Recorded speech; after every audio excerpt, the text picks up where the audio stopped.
అధిక దిగుబడినిచ్చే హైబ్రిడ్ రకాలతో పాటు అంది వచ్చిన నూతన సాంకేతిక పరిజ్ఞానం కూరగాయల సాగును కొత్త పుంతలు తొక్కిస్తోంది. టమాటా పంటనే తీసుకుంటే సాంప్రదాయ పద్ధతిలో ఎకరాకు 10 నుంచి 15 టన్నులకు మించి దిగుబడి రాదు. అయితే ఇప్పుడు స్టేకింగ్ విధానంలో అంది వచ్చిన సాంకేతిక పరిజ్ఞానంతో ఎకరాకు 30 నుంచి 50 టన్నుల దిగుబడిని నమోదు చేస్తున్నారు. స్టేకింగ్ టమాటాలో టన్నుల కొద్ది దిగుబడితో సిరులు పండిస్తున్న ఖమ్మం జిల్లా రైతు అనుభవాలను ఇప్పుడు తెలుసుకుందాం.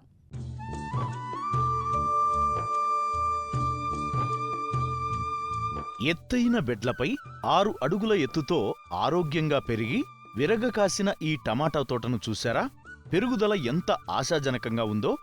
ఈ తోట భద్రాద్రి కొత్తగూడెం జిల్లా సుజాతనగర్కు చెందిన రైతు తాళ్లూరి పాపారావుది. 6 ఎకరాల్లో టమాటాను స్టేకింగ్ పద్ధతిలో పాలీమల్చింగ్ విధానంలో సాగు చేస్తున్నారు. పంట వేసి 4 నెలలు దాటింది.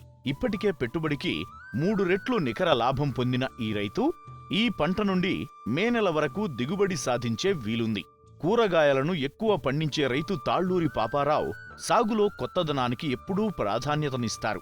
ప్రస్తుతం టమాటాను స్టేకింగ్ విధానంలో సాగు చేస్తూ మంచి దిగుబడిని తీస్తున్నారు.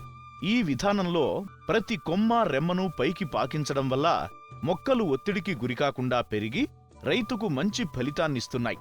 నీరు అన్ని మొక్కలకు అందే విధంగా డ్రిప్పు పద్ధతిని పాటిస్తున్నారు. ఎరువులను కూడా ఫర్టిగేషన్ విధానంలో అందిస్తున్నారు. సాధారణంగా టమాటా పంట 4 నెలల్లో పూర్తవుతుంది. కానీ స్టేకింగ్ చేయడం వల్ల పంట కాలం పెరగడంతో పాటు దిగుబడినిచ్చే కాలం పెరుగుతుంది. నేలపైన టమాటా కాయలు ఉండకుండా తీగల వెంట పైకి పోవడం వల్ల టమాటా కాయ పైనే ఉంటుంది. దీనివల్ల కాయలు పెద్ద సైజులో మంచి నాణ్యత కలిగి ఉంటున్నాయి. సంప్రదాయ సాగు విధానం కంటే స్టేకింగ్ విధానంలో టమాటా సాగు తమకు అన్ని విధాలా లాభదాయకంగా ఉందని రైతు పాపారావు చెబుతున్నారు. నేను ఈ సంవత్సరం ఒక 6 ఎకరాలు టమాటాని స్టేకింగ్ పద్ధతి ద్వారా మేము వేయటం జరిగినది. ఎండాకాలం బాగా లోతుగా దుక్కులు దున్నుకొని పశువుల ఎరువు ఎకరానికి 20 టక్కులు లెక్క దోలి కల్టివేటర్ వేసుకుని బాగా సదును చేసుకున్నాం. 60 అంగళాలు అచ్చుపెట్టి బోదెలు దోలుకొని ఆ బోదెల మీద డ్రిప్ పరుచుకొని మల్చింగ్ సీట్ వేసుకొని టమాటా నాటుకొని కర్రలు కట్టే స్టేజీ వచ్చేసరికి కర్రలు కట్టాం. కర్రలు మధ్యలో ఐరన్ రాడ్లు వేసి దీన్ని స్టేకింగ్ కట్టడం జరిగినది. ప్రతి 20 అడుగులకు ఒక ఐరన్ రాడ్డు, ప్రతి 8 అడుగులకు ఒక కర్ర లెక్క బట్టి బాతుకున్నాము.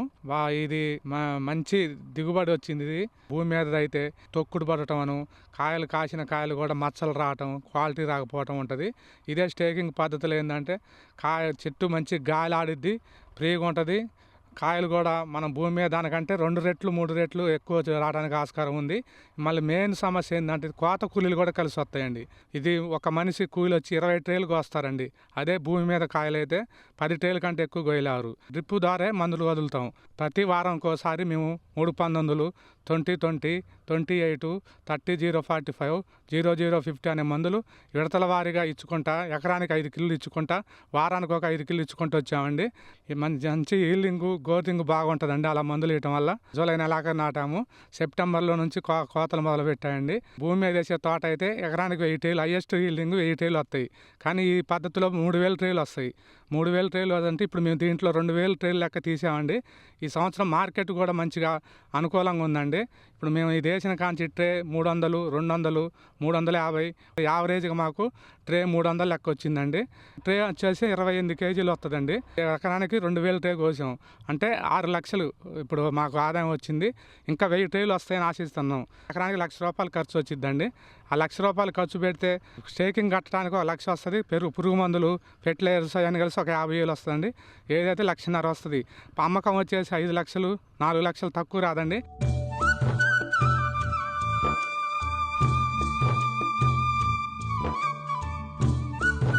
దీని టమాటాకి పురుగు సమస్య పెద్దగా ఉండదు. అయినా సరే మేము లద్దె పురుగు కోసం కానీ ఎర్రలు పెట్టుకున్నామండి. ఈ ఎర్రలు ఏంటంటే మగ పురుగులను ఆకర్షిస్తాయండి. ఆ మగ పురుగు వచ్చేసి ట్యాప్లో పడి దాంట్లో మనకి పడిపోతాయి. వారానికి ఒకసారి మేము చెక్ చేసుకుంటాం. పురుగు ఉద్రుగుతుంది అనుకున్నప్పుడు మేము స్ప్రేలు చేస్తామండి. ఒక 15 రోజుల దాకా పనిచేసిద్దండి. ఇది 15 రోజులకు ఒకసారి మళ్ళీ మార్చుకోవాలి. ఇది మార్చుకుంటే మటుకి ఇది 3 నెలలు పని చేస్తూనే ఉంటుంది. దీనివల్ల మాకు చాలా పెట్టుబడి తగ్గిందండి. ఇది ఖర్చు వచ్చేసి ఒక్కోటి ₹60 అండి. ఎకరానికి వచ్చేసి 20 పెడుతున్నామండి. పురుగులు మనం నియంత్రణ చేసుకోవటానికి చాలా బాగుంటుంది. స్టేకింగ్ విధానంలో మొక్కలను కర్రల సాయంతో నిలువుగా ఉంచడం ద్వారా తక్కువ వ్యవధిలో ఎక్కువ కూరగాయలను కోయవచ్చు. కూలీల ఖర్చు తగ్గుతుంది. మొక్కలు నేలపై పరుచుకోకుండా నిట్ట నిలువుగా ఎదుగుతుండటంతో 2 ఎకరాల పంటను ఎకరం విస్తీర్ణంలోనే సాగు చేసుకునే అవకాశం ఏర్పడుతుంది. ఇప్పటికే ఎకరాకు 35 టన్నులకు పైగా దిగుబడి సాధించిన రైతు పాపారావు మరో 10 టన్నుల దిగుబడిని సునాయాసంగా సాధించగలనని ధీమా వ్యక్తం చేస్తున్నారు. ఆధునిక సాగు విధానాలు రైతుకు అడుగడుగునా అండగా నిలుస్తున్నాయనడానికి సాగులో కనపడుతున్న ప్రగతి ప్రత్యక్ష నిదర్శనం.